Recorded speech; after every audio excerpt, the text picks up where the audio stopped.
Le podcast Upéranga, le fleuve rouge.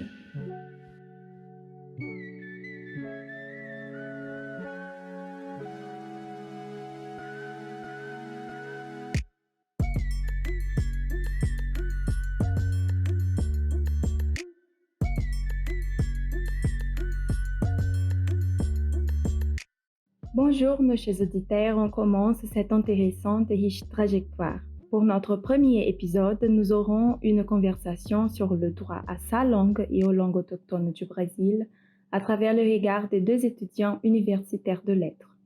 Je suis Victoria, étudiante de lettres en français et du tupi ancien. Je veux donc vous raconter un petit peu sur mon expérience en tant qu'apprenante de cette langue qui n'est plus parlée au Brésil mais qui est essentielle pour notre identité brésilienne. Moi, je m'appelle Pedro, je suis aussi étudiant du cours de lettres en français.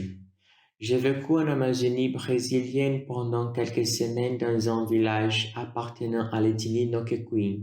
Donc, c'est sur cette expérience et mes découvertes sur ce peuple autochtone que je vais parler aujourd'hui. On y va. On commence donc par mon expérience parce qu'on pourrait dire qu'elle est plutôt théorique, n'est-ce pas? Comme je vous ai dit, j'apprends le tupi comme une discipline de la fac. Le tupi ancien est une langue qui n'est plus parlée, mais qui sert de base aux langues générales et à la langue Nhengato, qui est parlée dans la région de la vallée du Rio Negro de l'Amazonas, en état du nord du Brésil.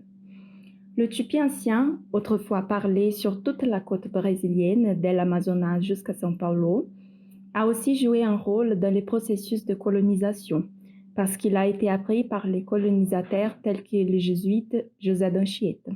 Mais en 1758, à travers un document intitulé Diretório dos Índios, le portugais, ou la langue du prince, a été proclamé la langue officielle, étant le tupi que ceux qui le parlaient ont été persécutés.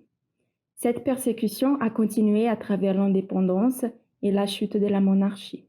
Malgré cette violente et triste histoire, le tupi fait partie du DNA du portugais brésilien et enrichit notre vocabulaire d'une façon invisible.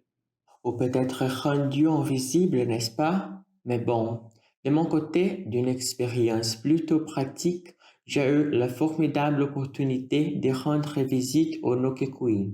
Ils sont une ethnie qui habite actuellement l'ouest de l'État d'Acre en Amazonie brésilienne.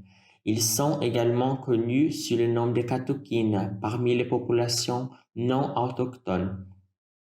Entre eux, ils sont subdivisés en clans comme les Kamanawa, peuple du jaguar, et les Varinawa, peuple du soleil. Une partie des terres délimitées où ils vivaient en leur village est très proche de l'autoroute qui traverse l'état d'Acre et même à quelques dizaines de kilomètres du centre urbain de Cruzeiro do Sul. Cette proximité avec le monde urbain rend les déplacements assez fréquents à la ville, ainsi que l'utilisation des téléphones portables et autres objets typiquement urbains. Pourtant, les Noquequin gardent encore leur culture très forte et ils parlent toutes les langues traditionnelles, le Nokevana, qui est la seule utilisée dans la communication au sein de cette communauté. Il y a pourtant une partie de la population qui parle le portugais. Il s'agit de la plupart des hommes adultes de la communauté qui n'utilisent le portugais que pour la communication avec les non-autochtones. Le Nokevana appartient à la branche linguistique Pano. Différent de la branche du Tupi dont nous parlait Victoria tout à l'heure. Chez les Noquequin, il y a une forte mythologie, des connaissances botaniques, la sagesse des chamans et des chants traditionnels. Les Noquequin ont leurs rituels et célébrations plusieurs fois par semaine et lors de toutes les manifestations culturelles, ils chantent et parlent toujours dans leur langue. La diversité linguistique du Brésil est réellement magnifique. Mais bon, Pedro, je te dis sincèrement qu'avant l'université, je n'en avais aucune idée. Cela m'a beaucoup heurté quand j'ai découvert l'extension de la répression à tous ceux qui parlaient des langues autres que le portugais. Oui, c'est vrai, ceux qui ont gardé leur langue ont vraiment subi des difficultés. Les Noquequin, par exemple, entretiennent une relation très protectrice avec leur langue. Même si actuellement ils diffusent leur culture en dehors de la communauté, et aujourd'hui, beaucoup de leurs chansons se trouvent sur YouTube et Spotify. Leur langue n'est pas très répandue pour les Blancs qui restent en contact avec eux, sauf dans le cas des personnes qui vivent de longues périodes parmi eux.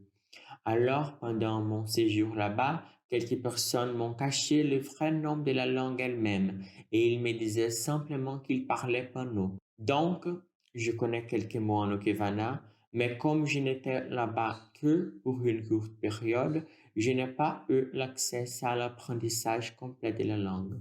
C'est vrai qu'il est compliqué d'apprendre les langues autochtones en tant qu'étudiant en dehors de ces communautés.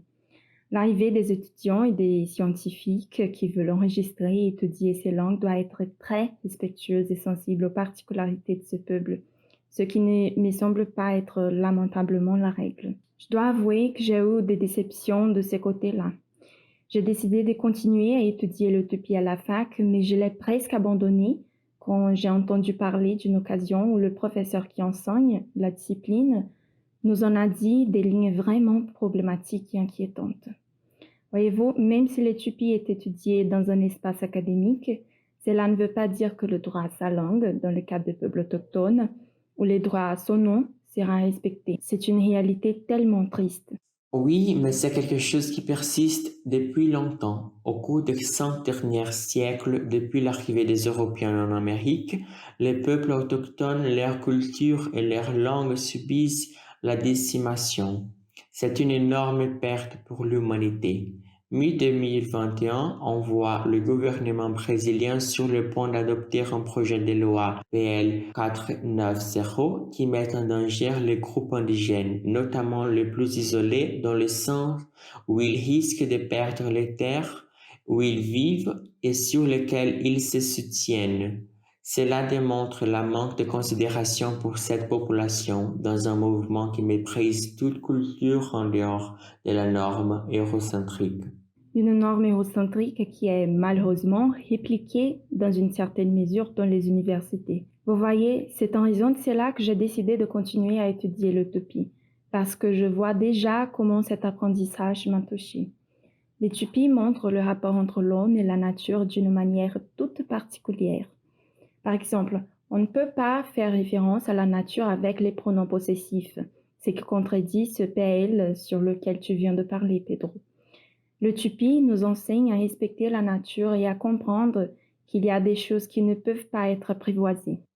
Oui, les Nokokuin m'ont bien enseigné qu'il est non seulement possible, mais aussi désirable que les langues autochtones coexistent avec le portugais, ou même comme seule langue maternelle.